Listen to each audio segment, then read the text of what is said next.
আজকে অনেক দিন পরে সকাল সকাল জানলা খুলে তোমাদের সামনে চলে এসেছি। তো একদম সকালবেলায় ঘুম থেকে উঠেছি আর একদম সুন্দর ঝাঁ চকচকে রোদ উঠেছে।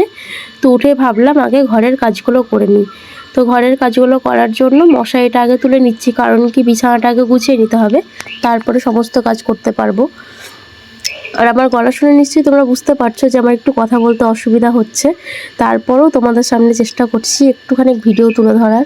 বেশ কয়েকদিন ভিডিও করি না, ভিডিও আপলোডও দিই না, ওই কারণে আর কি। তো এত ঠান্ডা লাগা, জ্বর, শরীর খারাপের মধ্যেও দেখো তোমাদের কথা কিন্তু আমি একটুও ভুলিনি। তোমাদের জন্য একটু না একটু চেষ্টা করছি। তো 2-1 দিন একদমই বেড রেস্ট ছিলাম, মানে একদমই কোনো কাজ করতে পারিনি। আজকে একটু শরীরটা ভালো লাগছে, কিন্তু কথা বলতে অতটা পারছি না, খুবই কষ্ট হচ্ছে। তারপরেও চেষ্টা করছি। তো প্রথমে বিছানাটা গুছিয়ে নিলাম, এরপরে যাবতীয় ঘরের কাজকর্মগুলো করব। আর আমার এই শর্ট ভিডিওর পাশাপাশি বড় ভিডিওগুলোও কিন্তু আমি এর পরে পরে আপলোড দেব। সেগুলো কিন্তু অবশ্যই তোমরা দেখে লাইক কমেন্ট করে দিও।